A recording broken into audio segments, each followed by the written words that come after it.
Go. All right, welcome. In this video, I'm going to take you through how to read a map and find out where you are in the world because this is going to be a very important skill for this course. So let's go ahead and get started. All right, so we're going to get started with geography, how to read a map and locate places in the world. So first question, why? Why do you need to know how to read a map and know exactly what part of the world you are viewing? Well, first thing is that the Virginia Department of Education requires this skill for this course. And so it's going to be very important for you to be successful in the course to be able to develop and master this particular skill. You're also a citizen of the world, and it's really important that you know where certain countries are because things that do happen across the world do impact us here in the United States, as we've seen recently. And, our history is paid by the actions of countless individuals far beyond our own borders. We're going to be reviewing many of those individuals throughout this course. And this gives you an opportunity to see how they have shaped and impacted the world and even impacted how the United States had developed. And then we have a little do you know. The United States has 750 bases in 80 countries and territories around the world. So the United States has a very strong global presence. So it is going to be very important for you to be able to understand where some of the major countries that the United States interacts with, where we have our soldiers and so forth, are located. So we are going to be developing an important skill that's going to go beyond just this particular course. All right, so here we have a map of the world. This one is pretty easy to pick out what is land and what is water. The land, of course, is going to be in white. All right, so we have Africa here. And if you go west from Africa, you're going to come into the Americas, South America, North America. All right, you have the Atlantic Ocean between Europe and the United States. All right, down here is Antarctica, Australia, Asia. All right, so very easy to pick out land from water on this particular map. All right, this one might be a little bit more challenging. All right, there's no color. It's pretty much white with a little bit of gray. And so whenever you're looking at a specific location on a map, what will help you distinguish water from land is look for lakes, look for rivers. All right. Anytime you see a river, rivers flow into larger bodies of water. Rivers are only on land, so that will help you pick it out. You can also pick out lakes, which of course is water surrounded by land. Here we know we're looking at the United States. Up here we have the Great Lakes. And there are also geographic features that will help you out. So for example, if you're looking at North America, find Florida. All right. Florida is the peninsula down here in the southeast United States.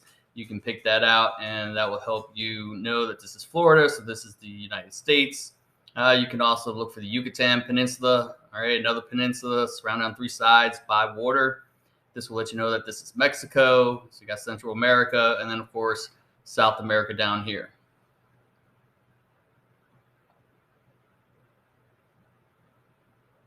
All right, so here everything is the same color. It's all white with lines on it.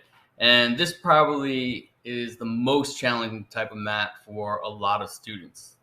So it's very important for you to use those identifiers that I talked about previously, which is one, look for rivers. So remember, rivers are on land. So here we have a line. All right, this is a river. We got rivers here. This is the Nile River. All right, it flows northward into the Mediterranean Sea. We see islands here in the Mediterranean Sea. So we know that this is going to be land. Okay, this is going to be land too. We have the Euphrates and Tigris rivers right here flowing into the Persian Gulf. All right, Caspian Sea is here. We got the Black Sea. Again, more rivers flowing into the Black Sea here. This is going to be Europe. We can see the boot of Italy here. So this lets us and confirms that this is Europe. All right. Over here, we have India. India is also a peninsula. All right. So it's surrounded on three sides by water. It also kind of looks like an arrow that is pointing down. All right. And a very large one pointing down south. So here we have the Indian Ocean. All right, here we have the islands of the Pacific. We've got Panama, Indonesia, and so forth. And then down here is Australia.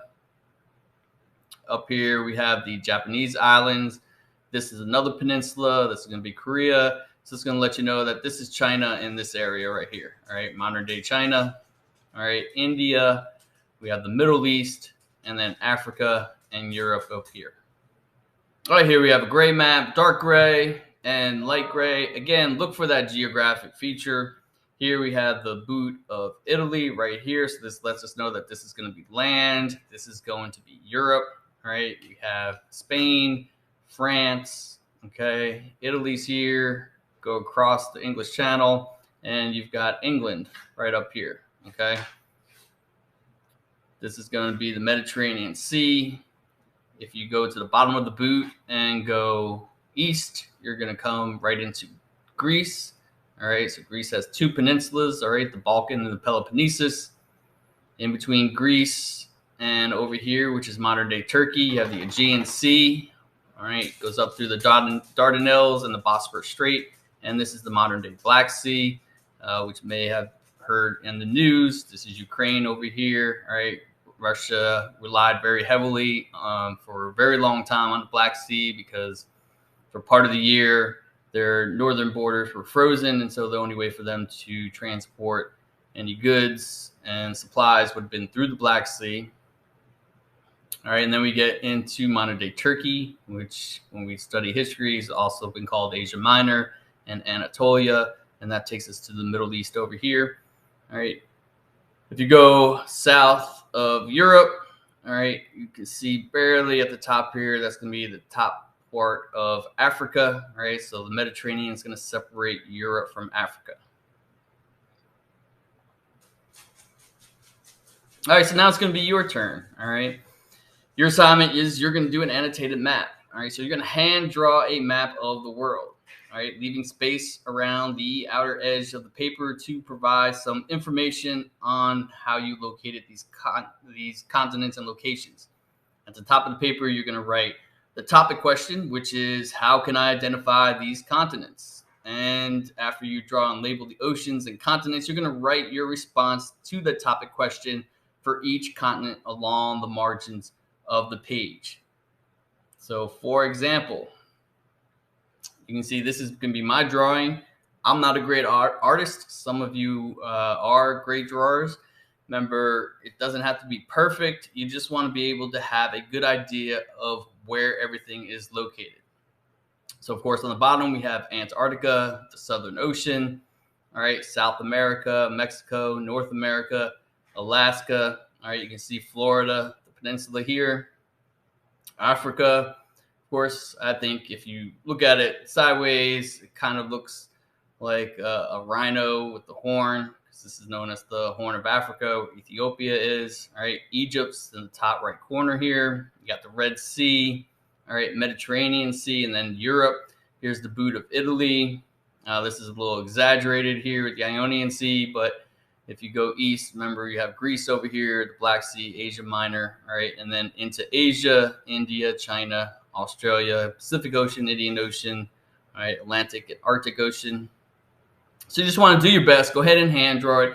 Use color. Color is a great way to help you to remember as well. All right, you can use for this particular activity a map from your Chromebook, but you will be assessed later on having to draw it from memory without any resources to assist you. So make sure you do a good job and make sure you turn it in once you're completed.